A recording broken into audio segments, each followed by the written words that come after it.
Hey guys, welcome to my YouTube channel Mean to Extreme. Today we are starting a new series for the NEET 2024 and the series is बुनियाद series. Sir, why बुनियाद? बेटा बुनियाद is कि आपको base बहुत ज़रूरी है NEET 2024 के लिए एंड ये बेस जो है वो रिवीजन का बेस है. हम लोग यहाँ पर छोटे छोटे कॉन्सेप्ट को उठाकर उसके थ्रू क्वेश्चन के थ्रू कॉन्सेप्ट को सीखेंगे एंड अपने को बहुत बेनिफिट होने वाला है इससे, क्योंकि लास्ट मोमेंट पर सबसे ज़्यादा दिक्कत जो आती है वो आती है रिवीजन की कि क्या रिवाइज करें और जिससे हमारा टॉपिक एकदम परफेक्ट स्ट्रांग हो जाए. तो बेटा ये सीरीज उसी के लिए है कि आपको क्या पढ़ना है, कैसे पढ़ना है और कितना क्वेश्चन उसके अंदर क्वालिटी क्वेश्चन जो बेसिकली वो आपको कैसे प्रैक्टिस करनी है. तो हम यहाँ पर छोटा सा कॉन्सेप्ट सीखेंगे एंड उसके बाद उसके ऊपर सवाल करेंगे एंड एक सवाल आपके लिए होमवर्क रह जाएगा सो दैट आपने जो कॉन्सेप्ट सीखा है वो आप उसको अप्लाई भी कर सके. तो चलिए बिना वक्त जाया करें फटाफट से शुरू करते हैं.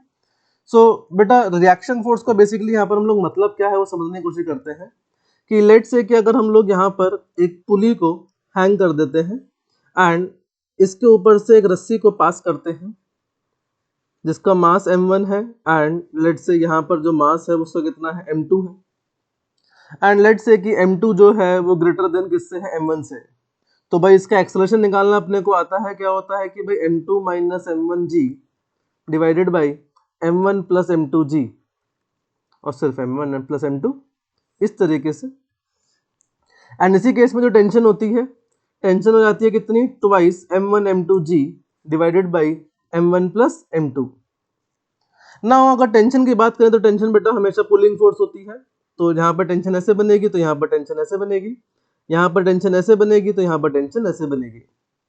ना अगर हम लोग फ्री बॉडी डायग्राम देखते हैं इस पुली का, तो पुली के पास नीचे की तरफ यहाँ पर टेंशन टी है और यहाँ पर टेंशन टी है और पुली जो है सपोर्टेड है ऊपर वाली स्ट्रिंग से जो कनेक्टेड है किससे, रूफ से. सो भाई यहाँ पर अगर इसको बैलेंस करना है तो इसका मतलब यहाँ पर टेंशन कितनी होनी चाहिए, 2t. सो जो नेट फोर्स आया पुली के अंदर वो कितना आया है, 2t. तो यही हमारा बेटा रिएक्शन फोर्स हो जाएगा पुली के ऊपर. तो इसके अलग अलग अलग वेराइटीज होती हैं, तो उस अलग अलग वेराइटीज को कवर करने की कोशिश करते हैं फटाफट से. तो सबसे पहला सवाल, a string of negligible mass going over a clamped pulley of mass m supports a block of mass capital M. भाई पुली का मास स्मॉल m है और एक वो कैपिटल M मास को सपोर्ट कर रहा है जैसा आपको चित्र में दर्शाया गया है, shown in the figure. The force on the pulley by the clamp is given by. तो भाई इस क्लैम्प के थ्रू, ये जो क्लैम्प ऐसे ये घूम के आ रहा है ना, ये कोई एक्स्ट्रा डाटा नहीं है, ये क्या है, क्लैम्प है जिसके ऊपर पुली को आपने बांधा हुआ है. तो आपसे पूछ रहा है कि भाई the force on the pulley by the clamp is given by. तो क्लैम्प इसको बैलेंस कर रहा होगा तो वो कितना फोर्स लगा रहा होगा. तो बहुत ही सिंपल सवाल है. जिन लोगों को आता है बेटा वीडियो पॉज करो, फटाफट सॉल्व करो और आंसर अपने चेक करो. जिनको नहीं आता है बेटा वो ध्यान से सुनते जाएं. अगर मैं इसको देखूं तो रस्सी तो यहाँ से बंधी हुई है एंड अगर रस्सी यहाँ पे बंधी हुई है तो इसका मतलब ये है कि रस्सी यहाँ से खींचेगी नहीं. हम लोग मान के चलते हैं कि रस्सी जो है वो कैसी है, इनएक्सटेंसिबल. कैसे मान के चलते हैं, इनएक्सटेंसिबल, आइडियल मान के चलते हैं एकदम. तो यहाँ पर अगर देखोगे तो नीचे लग रहा होगा mg और यहाँ पर आ रही होगी टेंशन t और यही टेंशन रस्सी एक है तो टेंशन भी एक है, रस्सी एक तो टेंशन एक, इससे ज्यादा एकता किसी में नहीं है ना. तो पूरे में टेंशन जो है वो एक ही रहेगी, दैट इज t. नाउ अगर आप पुली को देखोगे तो पुली के पास ऐसा हो जाएगा कि भाई इधर से टेंशन t है, इधर से टेंशन क्या है, t. एंड दो वेक्टर्स एक दूसरे के परपेंडिकुलर, तो उनका जो रिजल्टेंट आएगा वो कहीं बीच में आएगा, that is T square plus T square. तो कितना हो जाएगा, √2t. एंड अगर ये अंदर की तरफ है तो जो क्लैंप है वो उसको रिएक्शन फोर्स दे रहा होगा अपोजिट डायरेक्शन में और वो कह रहा होगा कि भाई इधर की तरफ फोर्स लगाओ, अगर बैलेंस करना है तो उतना ही फोर्स लगाओ जितना इस टेंशन की वजह से आ रहा है, दैट इज √2t. और अगर हम इस ब्लॉक के हिसाब से देखें तो भाई ये टेंशन T जो है वो किसके बराबर हो जाएगी, mg के. तो भाई रिएक्शन फोर्स जो है वो कितना है, √2t. √2t ये तो सिर्फ और सिर्फ टेंशन की वजह से आया, लेकिन पुली का खुद का मास भी तो है एंड पुली का जो खुद का मास है वो कितना हो जाएगा नीचे की तरफ, mg. तो इसका मतलब अगर मैं ध्यान से देखूं यहाँ पर बेटा तो कुछ अपने पास इस तरीके से होना चाहिए, इस तरीके से यहाँ पर होना चाहिए कि भाई दो फोर्सेस है नीचे की तरफ mg और t और इधर की तरफ क्या है, t. तो अगर हम ध्यान से इसका डायग्राम बनाए तो कुछ ऐसा दिखाई देगा कि इधर t है और इधर क्या है, t plus mg, small mg, mass of the weight of the pulley. तो जो नेट रिएक्शन फोर्स होगा that will be equal to T square plus t plus mg का होल स्क्वायर. एंड जहां पर t की वैल्यू किसके बराबर थी, कैपिटल mg के. तो यहाँ से आ जाएगा कितना, कैपिटल एम जी का square plus capital M G plus small M G and इसका होल स्क्वायर। तो यहाँ से बेटा जी कॉमन कर देंगे, तो यहाँ से क्या बच जाएगा, M square plus capital M plus small M का whole square and this is the reaction force by the clamp on the पुली।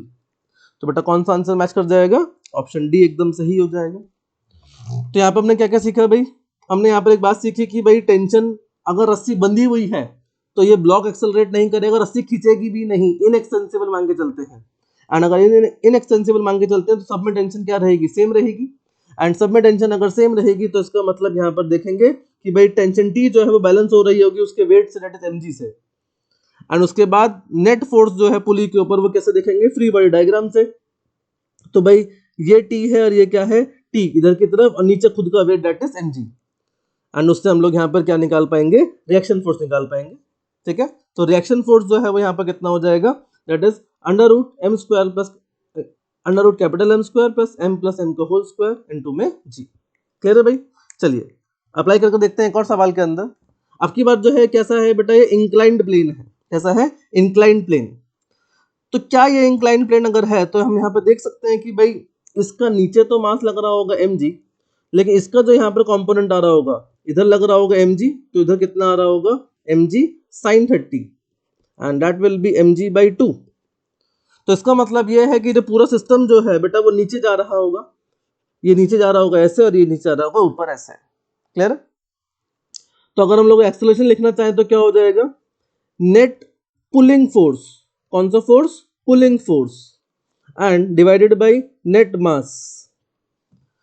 नीचे mg है और इधर mg by 2 है, तो नेट फोर्स जो है जो मूव करा रहा होगा that is mg minus mg by 2 and divided by total mass is 2m। तो बेटा यहां से कितना आ जाएगा, ये आ जाएगा g by 4। तो ये अपने को मिल गया एक्सेलरेशन। अगर एक्सेलरेशन मिल गया तो आप टेंशन निकाल सकते हैं, तो यहाँ पर टेंशन टी आ जाएगी, यहाँ पर टेंशन टी आ जाएगी।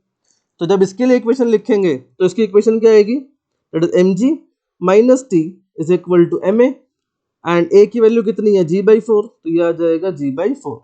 तो यहाँ से बेटा हम टेंशन भी निकाल पाएंगे, दैट इज 3mg by 4।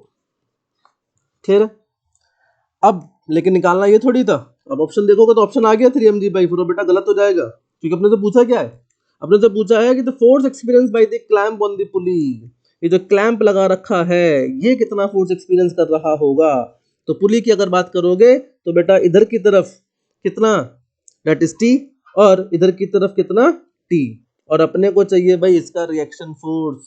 और बेटा ध्यान से देखोगे तो इंक्लाइंड प्लेन पे बांधा हुआ था इसको, एंड जो एंगल इस इंक्लाइंड प्लेन के साथ है दैट इज 30 डिग्री।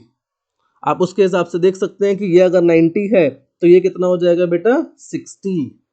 तो यानी कि दो फोर्सेस जिनके बीच में इक्वल फोर्स है, दो इक्वल फोर्सेस है और कितने एंगल पर है, 60 डिग्री पर है। कितने पर है, 60 डिग्री पर। यानी कुछ इस तरीके से ये टी और इनके बीच में एंगल कितना है 60।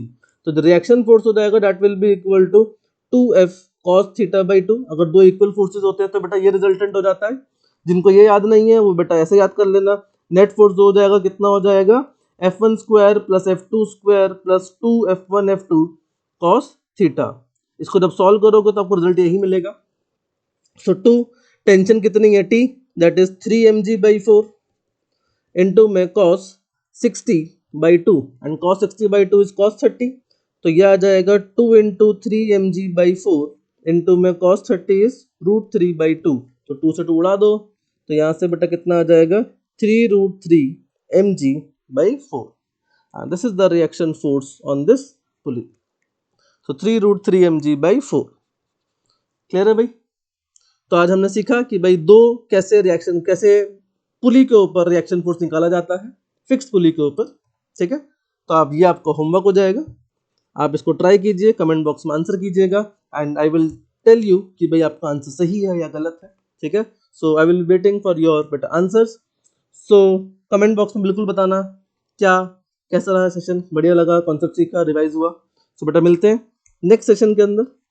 एंड नेक्स्ट सेशन के अंदर अगर आपकी कोई स्पेसिफिक डिमांड है कि भाई हमें ये टॉपिक पे क्वेश्चन करने हैं, सो बेटा बिल्कुल बताइएगा and I will make a video on that also.